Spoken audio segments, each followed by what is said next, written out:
महावीर जिन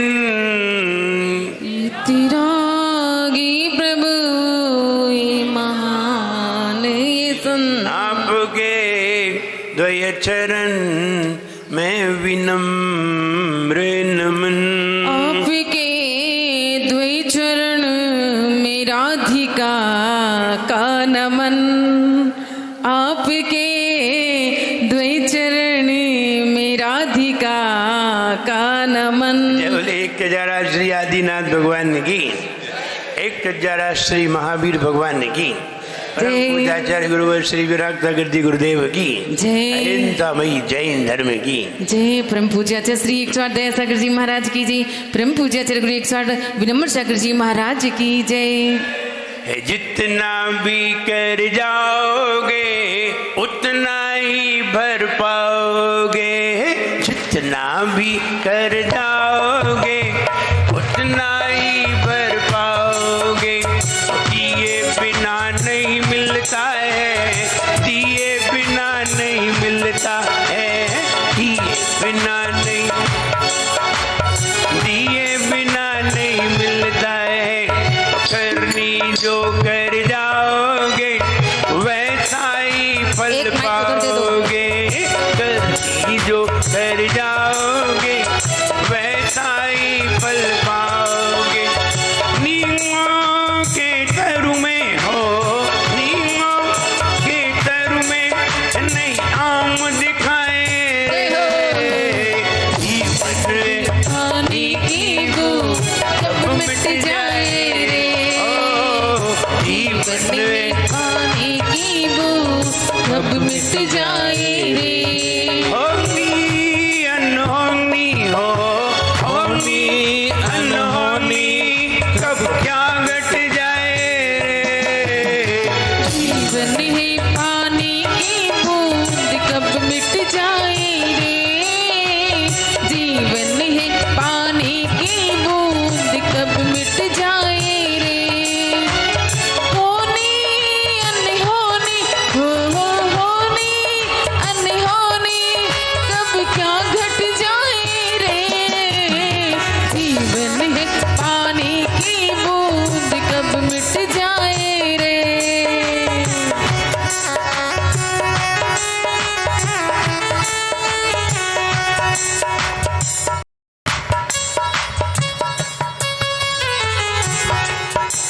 भगवान महावीर ने कहा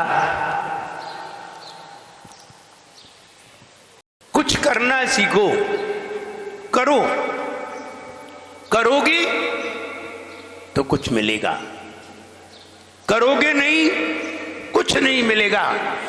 और अगर करने के साथ तुम्हारे पास कुछ है तो देना सीखो। कहते हैं ना, खुशी और आनंद में क्या अंतर है? दोनों में बहुत अंतर है। खुशी और आनंद में क्या अंतर है? बोले बहुत अंतर है। जब हम दूसरों को देते हैं तब खुशी मिलती है, और जब स्वयं अपने आप में होते हैं तो आनंद मिलता है।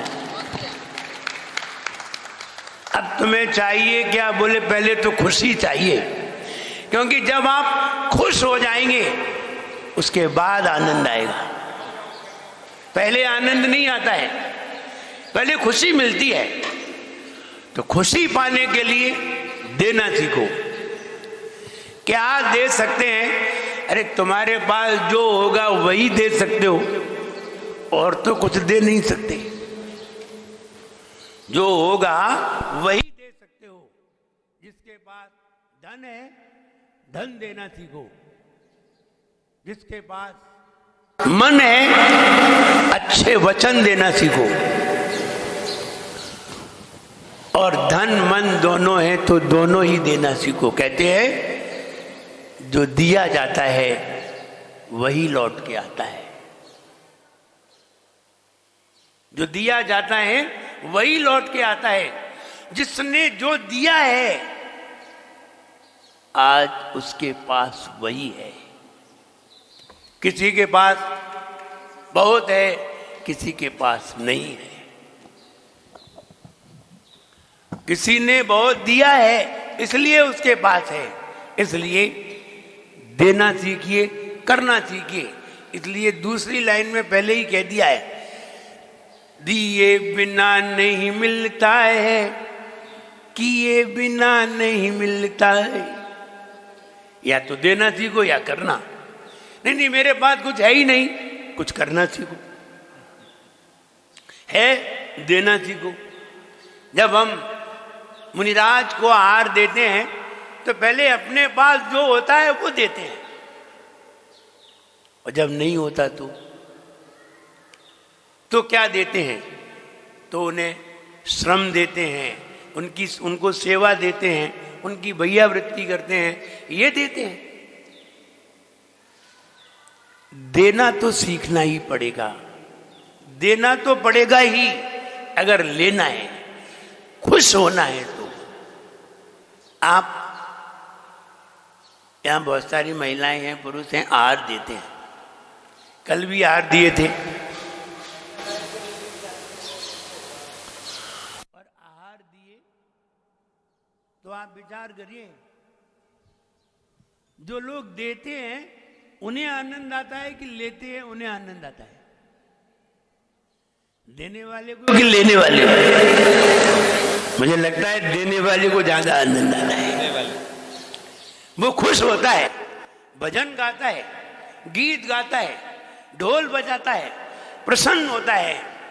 लेने वाला चुपचाप हो जाता है। वो ना ढोल बजाता है, ना खुश होता है। लेने में कोई आनंद नहीं है। आनंद काय में है? देने में आनंद है।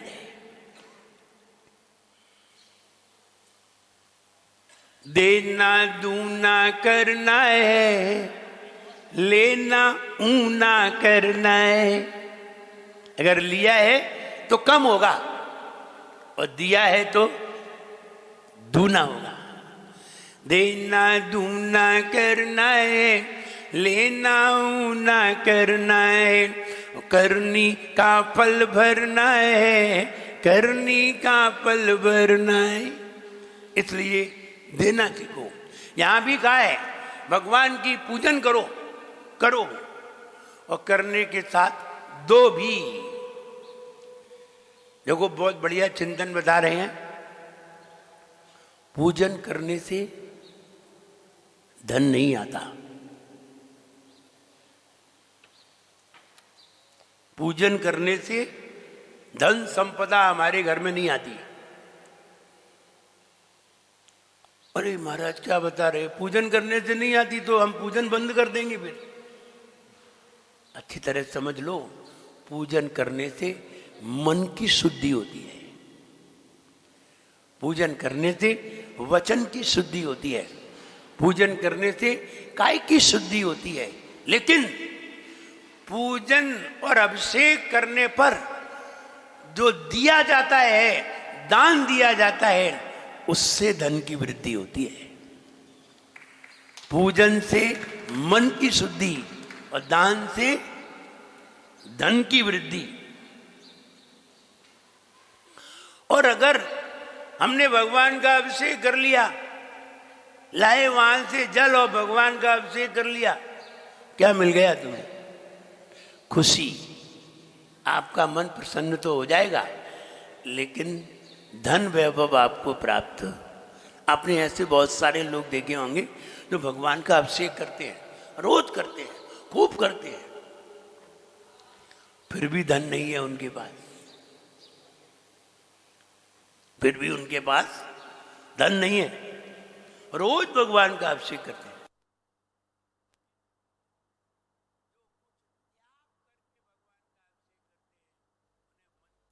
प्राप्त होती है और धन की वृद्धि भी प्राप्त होती है, दोनों चीजें प्राप्त होती है। इसलिए जब भी भगवान का अभिषेक करो, कुछ ना कुछ त्याग करके करो। कितना भी त्याग करो, लेकिन त्याग करके करो। महिलाएं जब भी भगवान का अभिषेक देखें, कुछ ना कुछ त्याग जरूर करें, चाहे भले ही वो 100 रुपया त्याग करें, लेकिन करें। अगर आपने 1000 रुपया त्याग किए हैं भगवान का अभिषेक करके, तो ध्यान रहे वो तुम्हारे पास 10,000 रुपये भेजता भी है। और तुम भगवान का अभिषेक करते हो और ठेंगा दिखाते हो, तो वो भी तुम्हें 10 बार ठेंगा दिखा देता है। इसलिए जब भी भगवान का अभिषेक करो खाली हाथ नहीं करना चाहिए। जब भी मंदिर में आए कभी खाली हाथ नहीं आना चाहिए। मंदिर में हमेशा हाथों को भरे हुए लाना चाहिए। और भगवान का जब भी कोई भी अनुष्ठान करें, पूजन करें अथवा अभिषेक करें, तब कुछ ना कुछ त्याग करके जरूर करें और खुश होकर के त्याग करें। देखो त्याग भी कई तरीके से किया जाता है। एक प्रसन्न होकर के, एक सामने वाले ने कह दिया तो अब क्या करें,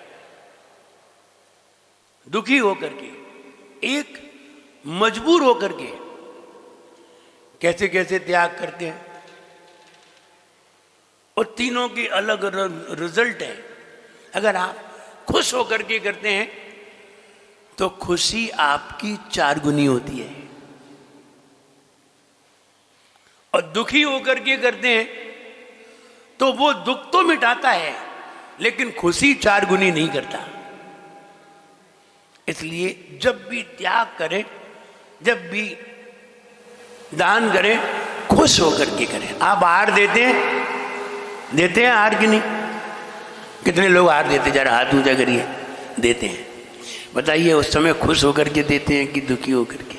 मजबूरी में नहीं, जरूरी में, मजबूरी में नहीं। और कितने बढ़िया शब्दों का उच्चारण करते हैं। हे स्वामिन, मन शुद्धि, वचन शुद्धि, काय शुद्धि। कितने बढ़िया शब्द बोलते हैं। और महाराज अगर कहीं भूल जाएं तो 2 शब्द और बोलते हैं, वो तुम लोग नहीं बोलते होगे। हे स्वामिन, मन शुद्धि, वचन शुद्धि, काय शुद्धि, आहार जल शुद्ध है। कुछ और जोड़ना चाहिए राधा दीदी। रत्नत्रय की आराधना के लिए मेरे हाथों से प्रसन्न होकर के आहार ग्रहण कीजिए। अरे महाराज खुश हो जाएं। अगर महाराज थोड़े टेंशन में हो, विकल्प में हो, तो खुश हो जाएं और उन्हें स्मरण आ जाए कि हम आहार किस लिए कर रहे हैं? रत्नत्रय की आराधना के लिए। रत्नत्रय की आराधना के लिए मेरे हाथों से प्रसन्न होकर के आहार ग्रहण कीजिए।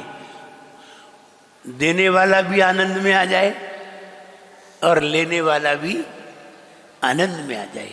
इसलिए जब भी धर्म का कार्य करें खुश होकर के करें।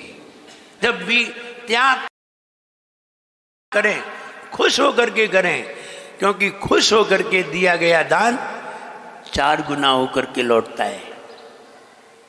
इसलिए खुशी से दे दिया जिसने,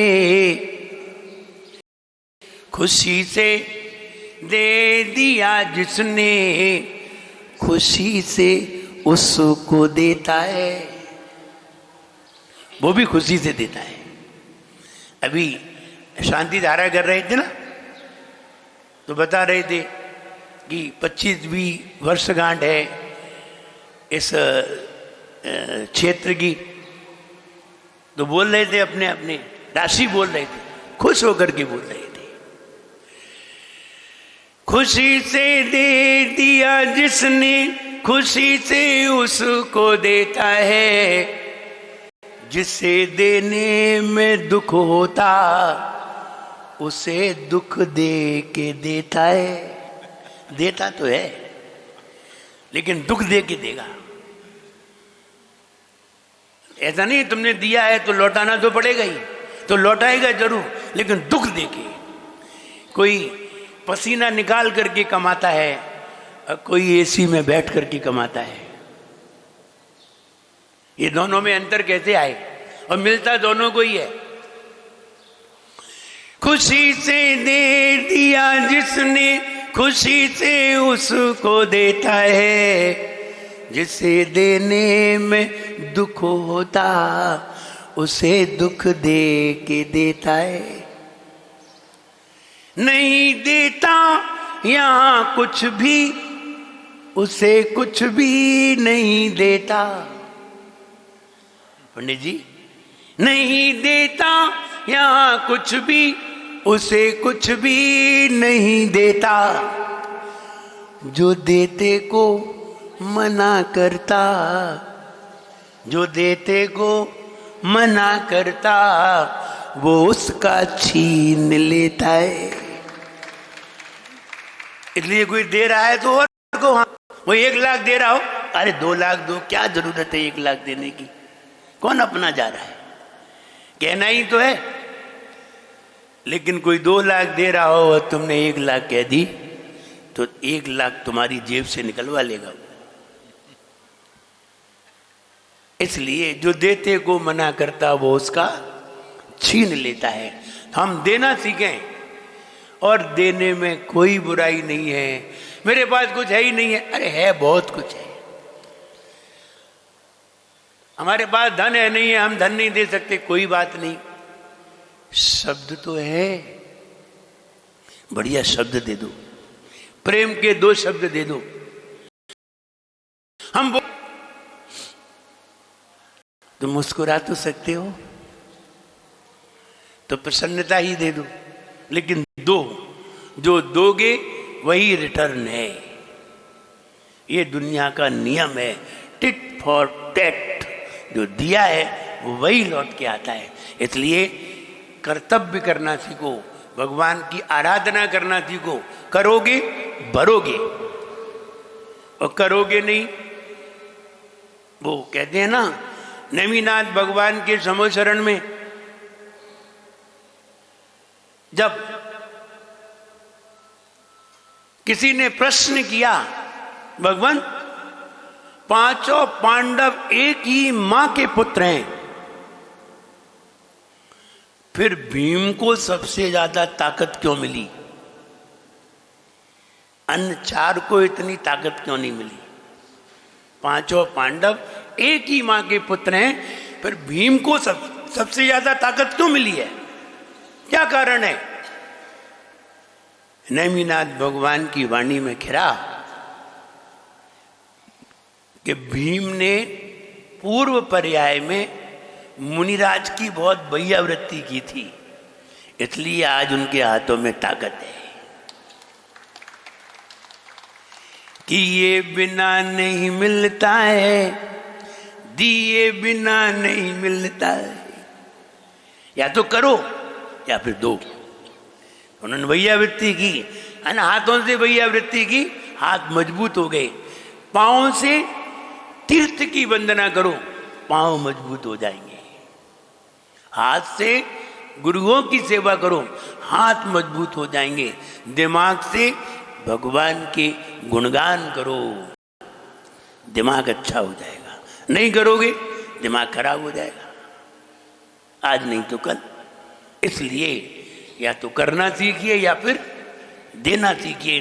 करोगे तो भरोगे, दोगे तो अपने आप ही भर जाएगा।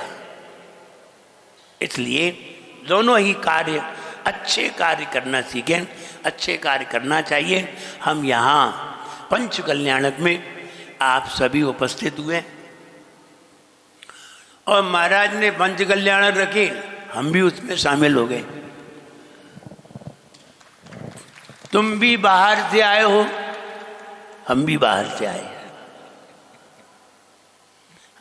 हमारे महाराज थे वो यहीं के हैं और यहीं थे।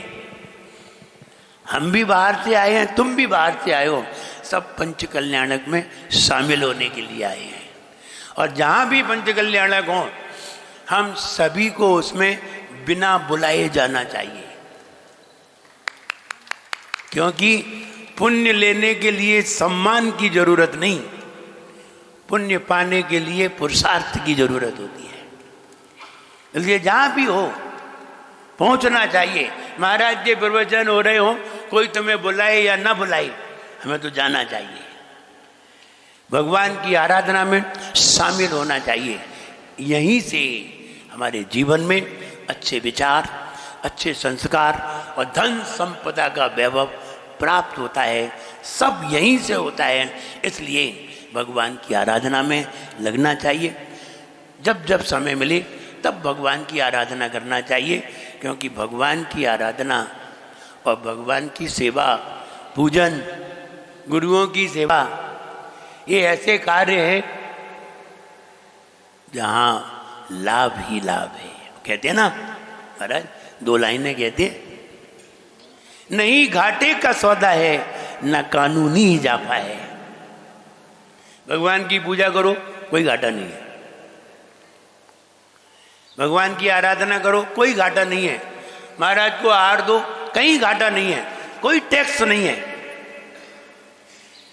नहीं घाटे का सौदा है न कानूनी इजाफा है।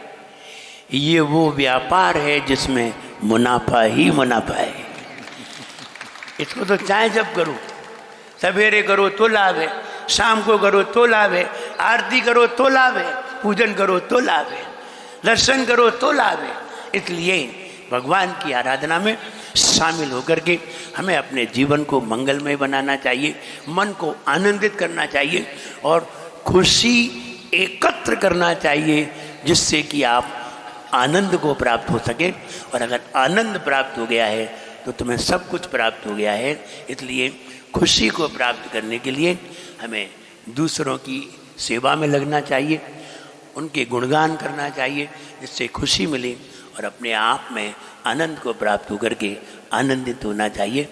आप सभी बहुत भाग्यशाली हैं, आप क्षेत्र पर बैठे हुए हैं और आनंदित हो रहे हैं।